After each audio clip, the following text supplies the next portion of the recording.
Hello guys, welcome back to my channel, or our little treehouse. Today I'm going to read one of the books that I've been reading, and I'm only on chapter 2, not even done with chapter 2, but I'm in the middle of it, so I'm going to pick off where I left off. So.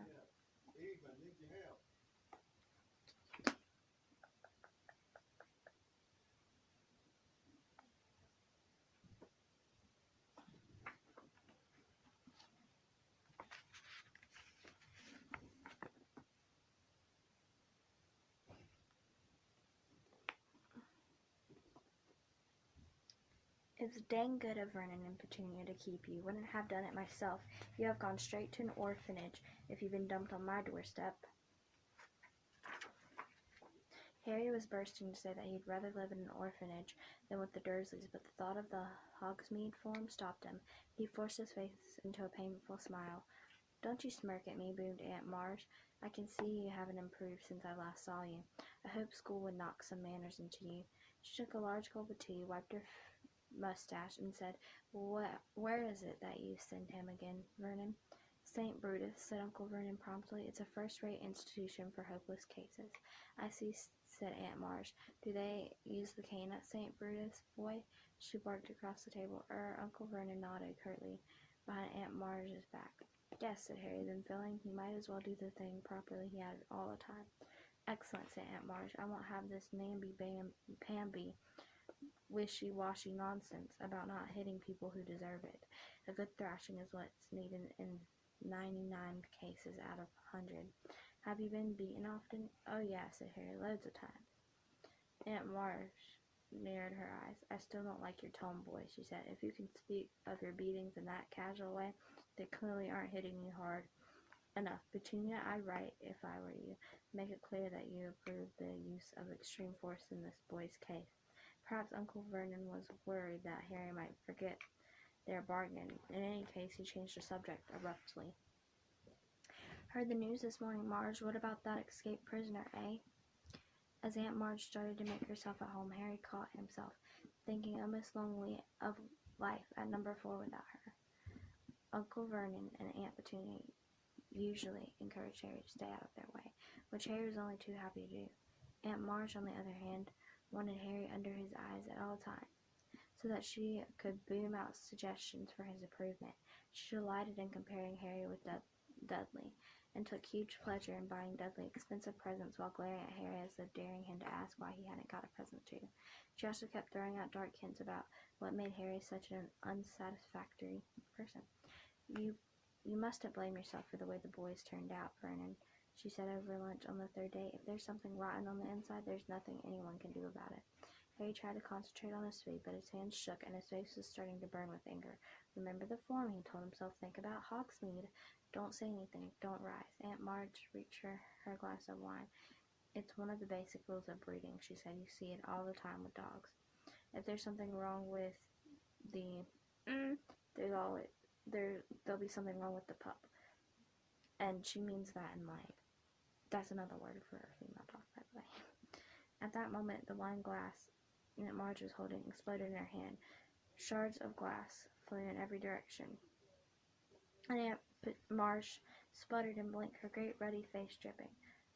"Marge," squealed Aunt Petunia. "Marge, are you all right?"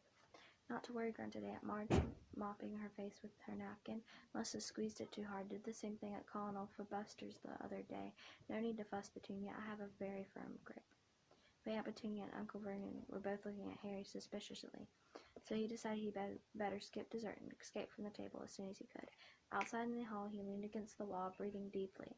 It had been a long time since he lost control and made something explode. He couldn't afford to let it happen again. The Hogsmeade form wasn't the only thing at stake. If he carried on like that, he'd be in trouble with the Ministry of Magic. Harry was still an underage wizard, and he was forbidden by wizard law to do magic outside school.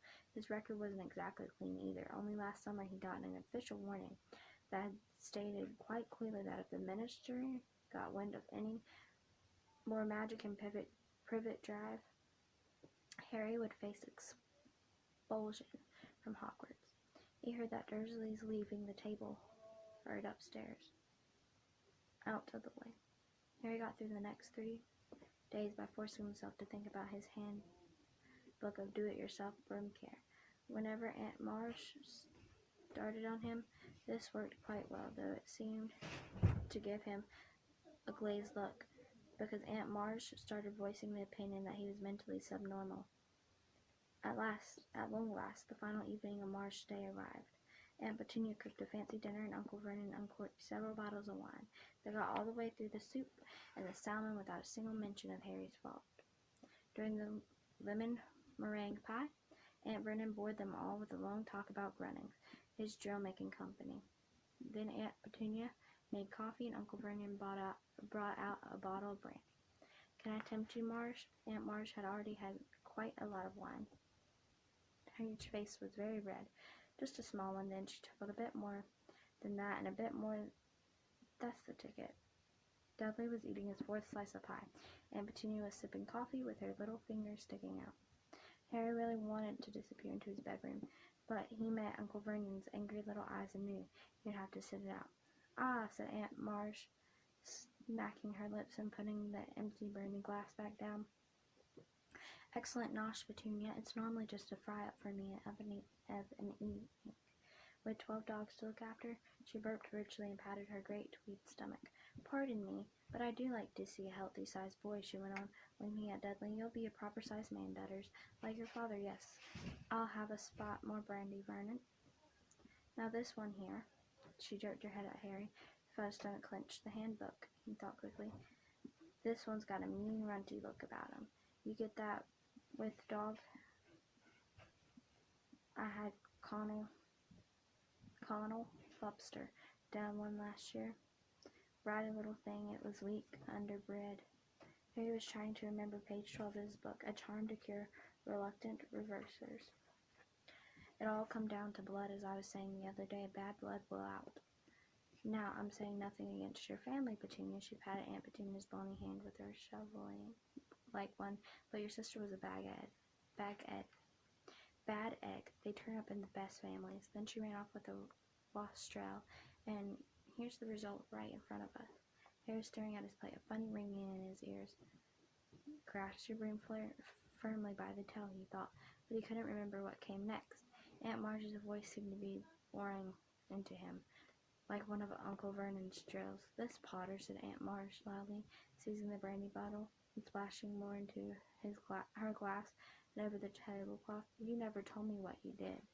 Uncle Vernon and Aunt Petunia was looking extremely tense. Dudley had even looked up from his pie to gape at his parent. "You didn't work," said Uncle Vernon with half a glance at Harry. "Unemployed, as I expected," said Aunt Marsh, taking a huge swig of brandy and wiping her chin on her sleeve. "A non-account, good-for-nothing, lazy scrounger who—" "He was not," said Harry suddenly. The table went very quiet. Harry was shaking all over. He had never felt so angry in his life. "More brandy?" yelled Uncle Vernon, who had gone very white. He emptied the bottle into Aunt Marsh's glass. "You boy," he snarled at Harry. "Go to bed. Go on." "No, Vernon," hiccuped Aunt Marsh, holding up a hand, her tiny bloodshot eyes fixed on Harry. "Go on, boy, go on. Proud of your parents, are you? They'll go and get themselves killed in a car crash. Junk, I expect." "They didn't die in a car crash," said Harry, who found himself on his feet. "They died in a car crash, you nasty little liar, and left you to be a burden on their decent, hard-working relatives," screamed Aunt Marsh, swelling with fury. "You are an insolent, ungrateful little—" But Aunt Marsh suddenly stopped speaking. For a moment it looked as though words had failed her. She seemed to be swelling with inexpressible anger, but the swelling didn't stop. Her great red face started to expand. Her tiny eyes bulged, and her mouth stretched too tightly for speech. Next second, several buttons and just burst from her tweed jacket, impinged off the wall, shoes inflating like a monstrous balloon, her stomach bursting free of her tweed waistband, each of her fingers blowing up like a salmi. "Marsh!" yelled Uncle Vernon and Aunt Petunia together as Aunt Marsh's whole body began to rise off her chair toward the ceiling. She was entirely round, now like a vast life boy, with piggy eyes, and her hands and feet stuck out weirdly as she drifted up into the air, making apoplectic popping noises. Ripper came skidding into the room, barking madly. "No!" Uncle Vernon seized one of Marsh's feet and tried to pull her down again, but was almost lifted from the floor himself. A second later, Ripper leapt forward and sank his teeth into Uncle Vernon's leg. Harry tore from the dining room before anyone could stop him, heading for the cupboard under the stairs. The cupboard door burst magically open as he reached it. In seconds, he had heaved his trunk to the front door. He sprinted upstairs and threw himself under the pillow, wrenching up the loose floorboard, and grabbed a pillowcase full of his books and birthday presents. He wriggled out, sized Hedwig's empty cage, and dashed back downstairs to his trunk just as Uncle Vernon burst out of the dining room, his trouser leg in bloody tatters. "Come back in here," he bellowed. "Come back and put her right." But reckless rage had come over Harry. He kicked his trunk open, pulled out his wand, and pointed it at Uncle Vernon. "She deserved it," Harry said, breathing very fast. "She deserved what she got. You keep away from me." He fumbled behind him for the latch on the door. "I'm going," Harry said. "I've had enough." And in the next moment he was out in the dark, quiet street, heaving his heavy trunk behind him, Hedwig's cage under his arm. Hedwig is his owl. So, that is it of chapter 2. Lovelies. And I hope, oh my gosh, I hope y'all guys had a lovely time with me. And sleep tight, okay? Don't let the bed bugs bite. Thank you for watching. I hope you enjoyed, and I hope you check out the Harry Potter series. That was book 3. In the middle of chapter 2. Thank you so much for watching.